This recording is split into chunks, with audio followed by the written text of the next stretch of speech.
지금 정권이 이양이 된다. 새로운 정부가 들어온다. 여기에서 내수 시장 할 거냐, 글로벌 세계 글로벌 시장을 좀 주목해서 할 거냐에 따라서 부동산 시장이 달라진다고 한단 말이에요.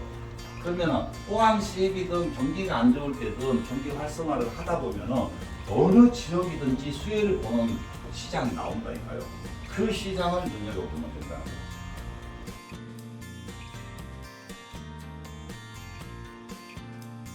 정권이 이제 교체가 되잖아요. 그랬을 때 이 정권에서 내수 경제 시장에 주목만 하고 있느냐, 아니면 세계 글로벌 시장 자체를 좀 더 참고를 많이 하느냐에 따라서 전체적인 정책 방향 자체는 굉장히 극과 극으로 우리가 볼 수가 있어요.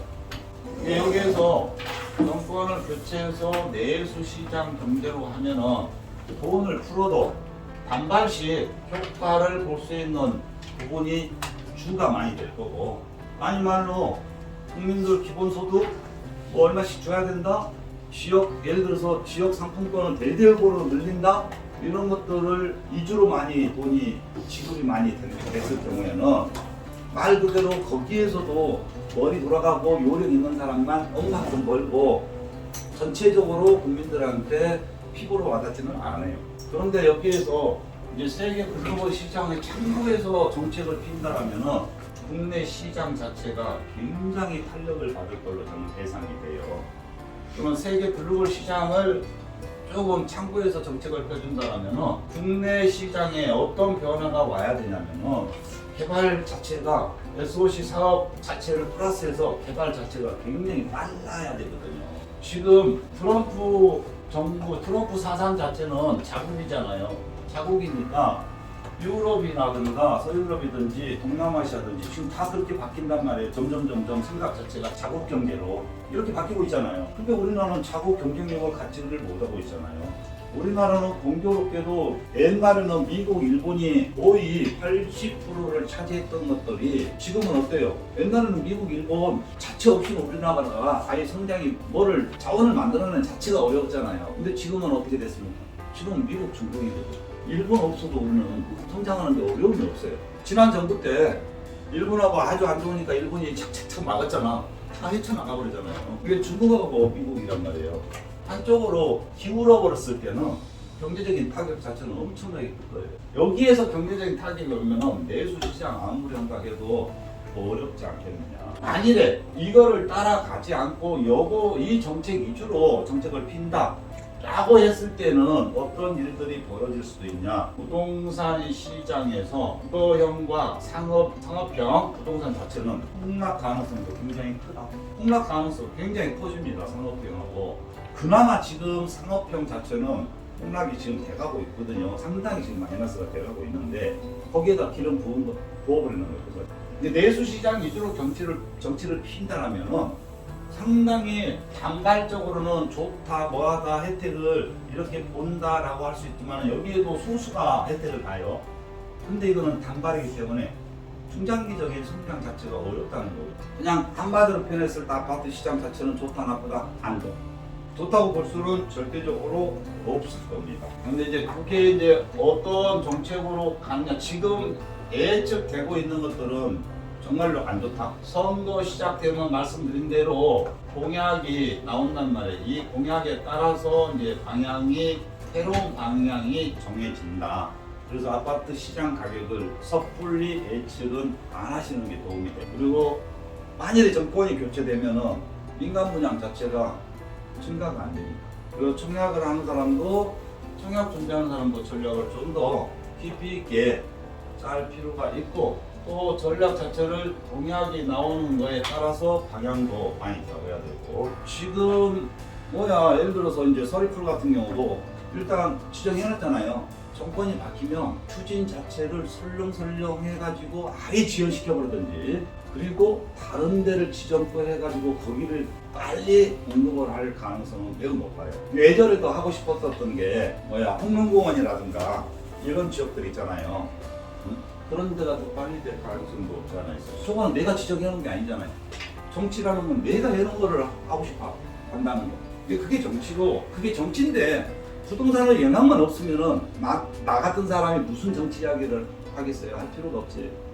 근데 부동산 시장 분석을 하려면 정치 자체하고 연결이 되니까 이야기가 안 할 수가 없어서 여러분들이 싫어할 수도 있는데 부동산 시장 변화는 그로 인해서 방향이 바뀔 수도 있으니까 어쩔 수 없어요.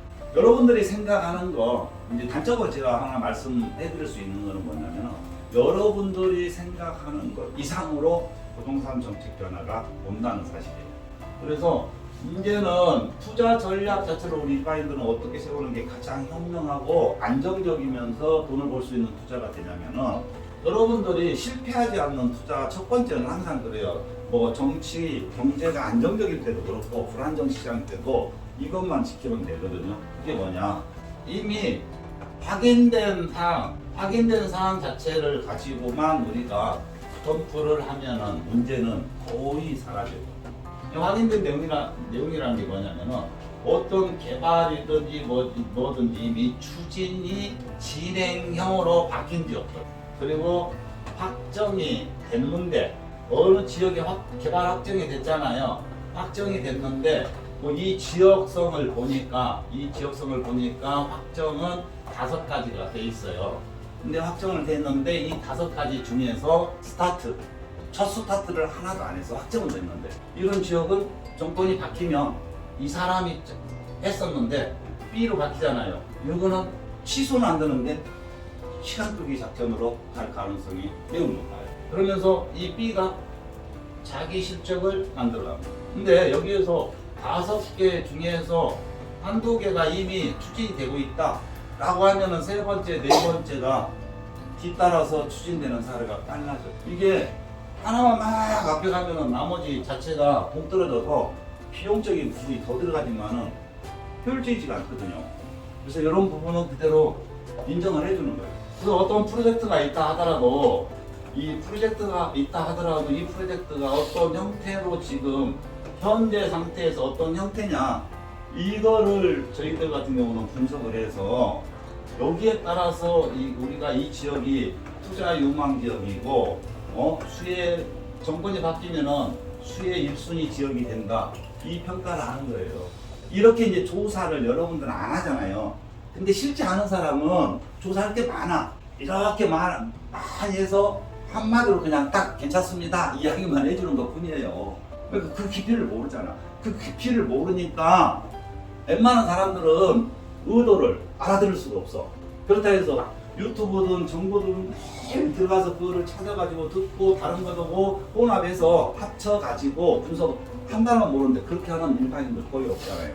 부동산 하는 사람들도 그렇게 하는 사람이 별로 없는데 우리 시장은 이렇게 보면 돼요. 부동산 시장이라는 자체가 예를 들어서 아파트만 딱 하나 놓고 본다 하더라도 전체적으로 보면 불황이야.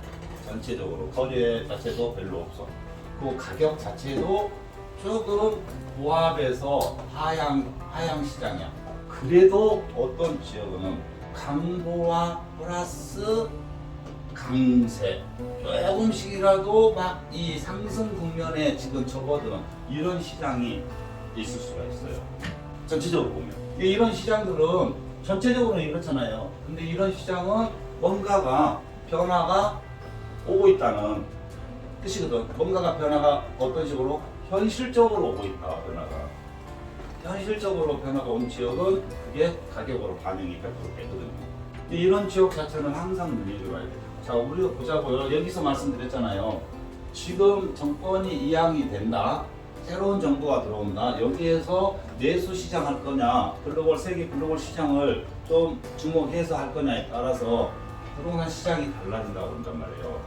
그러면 호황 시기든 경기가 안 좋을 때든 경기 활성화를 하다 보면은 어느 지역이든지 수혜를 보는 시장이 나온다니까요. 그 시장을 눈여겨보면 된다는 거죠. 현재 여러분들 보면 산업 경제 자체가 세계적으로 급 변화를 가진 어떤 시기에 지금 돌입이 됐잖아요. 근데 우리나라도 산업 경제가 급 변화가 이제 조금 있으면 우리 국민들 눈에 보이기 시작할 거예요. 왜 그러냐? 지자체마다 특화 사업으로 지금 다 진행을 하고 있거든요. 예를 들어 전기자동차면 전기자동차, 로봇이면 로봇, 드론이면 드론, AI 인공지능은 인공지능, 반도체는 반도체 이런 식으로 다 지정이 돼 있어요. 여기 매번 오신 분들한테는 제가 작년에도 그런 말씀했어요. 우리 카페만 들어가도 어디 정보 찾으려면 어려우니까 우리 카페만 들어가도 그 정보 올려놓은 게 있다. 그러면 나중에는 충남은 어떤 산업이 급성장하겠구나. 어느 때 되면 충북은 어떤 사람이 두드러지게 성장하겠구나 이런 게 나와. 그런 것들이 이미 지정이 다 돼 있으니까. 대표 산업은 미래 산업 중에서 대표 산업은 아웃라인 다 잡혀 있어요 이미. 또 그런 지역들은 지금 추진을 하고 있고.